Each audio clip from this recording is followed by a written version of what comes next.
Sustainable development has become the popularized expression for Agenda 21. Agenda 21 is the 1992 United Nations Rio Declaration on the Environment and Development. It is the agenda for the 21st century you're living in today, for a brave new world where everything that you cherished and held true will no longer exist. Agenda 21 defines itself as the comprehensive plan of action to be taken globally, nationally, and locally by organizations of the United Nations systems. It also elevates nature above man. And it contains something called the precautionary principle, where basically you're guilty until you're proven innocent. Sustainable development is the philosophy designed to bring human beings across the globe under the full control of a narrow human elite. It's a 40-chapter document to basically control the world. It's based entirely on socialist control mechanisms. Sustainable developers have designed a global movement coordinated through a global to local action plan to create world government in accordance with certain objectives. These objectives include an end to national sovereignty, the abolition of private property, the restructure of the family unit, and increasing limitations and restrictions on mobility and individual opportunity. The green goal includes the listings of what's not sustainable. A couple of the examples include private property. 728 lists fossil fuels. Golf courses and ski lodges are not. Consumerism. Irrigation is not sustainable. Paved roads. Commercial agriculture. Herbicides, pesticides. Elsewhere, it lists farmlands, pastures, grazing of livestock. And the family unit.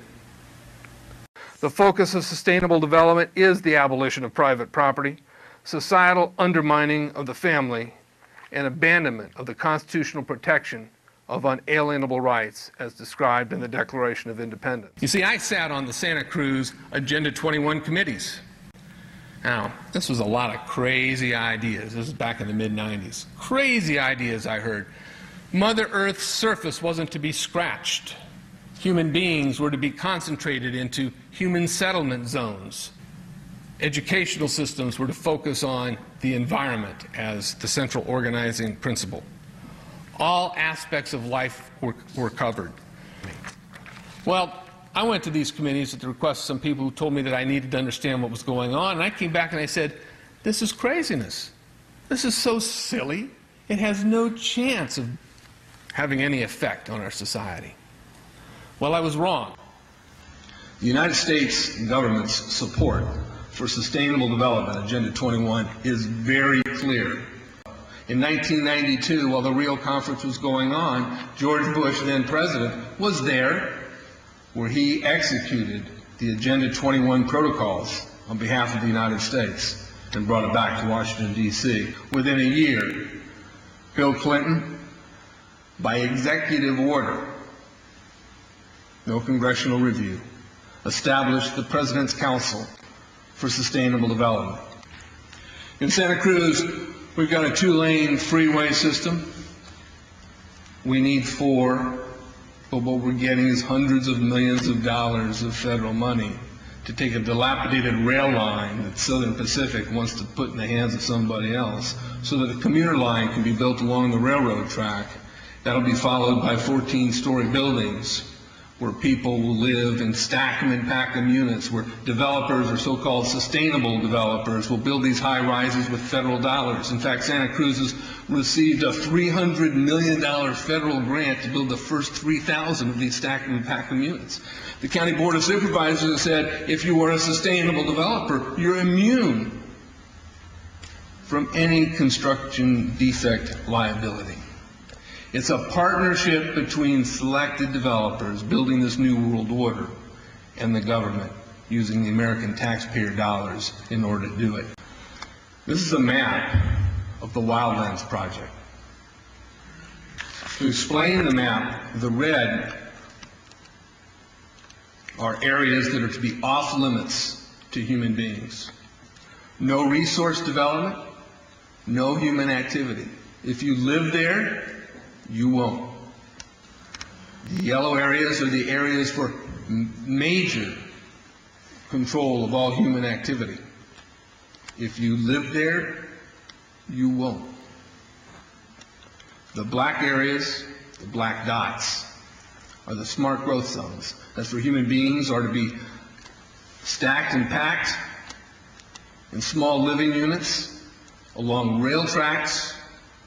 The Smart Growth Program ultimately has jobs assigned and children cared for by the state. The question has been asked many times how the people who are perpetrating these things expect to do this and make it last. And the answer to that is that you steal a generation of children and you indoctrinate them so that they accept these ideas and they become global citizens in the coming global village. UNESCO came out and declared 2005 to 2015 the decade of education for sustainable development. But they go on to say that it will encompass the 40 chapters of Agenda 21. That is your federal national curriculum. The entire purpose of second grade social studies is to transfer loyalty from the family to the government and teach them about sustainable economic consumption. Students construct their own understandings of reality and realize that objective reality is not knowable. So why bother? The truth is, the truth which keep men free is being suppressed in order to prop up the attitude training agenda. And it moves on. This is our new math called connected mathematics. Standard 3 tells us that students learn that mathematics is man-made, that it is arbitrary, and good solutions are arrived at by consensus. Most of us assume 2 plus 2 is always going to equal 4. You're wrong. We might reach a new consensus. How well does it work? Well, they tell you. In the teacher's guide in the back, it tells us that because the curriculum doesn't emphasize arithmetic computations done by hand, some students may not do as well on tests assessing computational skills. We believe such a trade-off in the favor of CMP is very much to the student's advantage in the world of work. Our children are mathematically illiterate on purpose. How do I know on purpose? Why isn't this just a basic bad idea? Because the Sustainable Development Plan tells us so. Generally, more highly educated people who have higher incomes consume more resources than poorly educated people who tend to have lower incomes. In this case, more education increases the threat to sustainability. Charlotte Iserby, I owe you an apology. I did not believe for the longest time it was a deliberate dumbing down. I thought the dumbing down was a natural consequence of a bad idea. Folks, it's deliberate.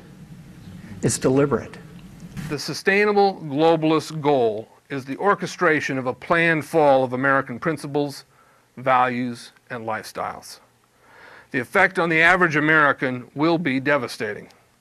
With modernizing technology, the ordinary person will live without independence, privacy, or substantive rights. Another press conference that I attended was the ICLEI group, the International Committee for Local Environmental Initiatives that helps in the implementation of Agenda 21 in all of our local communities. And one of the speakers was a Harvey Reuven, who happens to be the vice chair of ICLEI. And I asked him about the correlative rights that Americans derive from the United States Constitution and the Bill of Rights. And that, of course, is your individual liberties, your private property, your freedom of speech. I asked about it clashing with Agenda 21. And you know what his response was? Individual rights must take a back seat to the collective.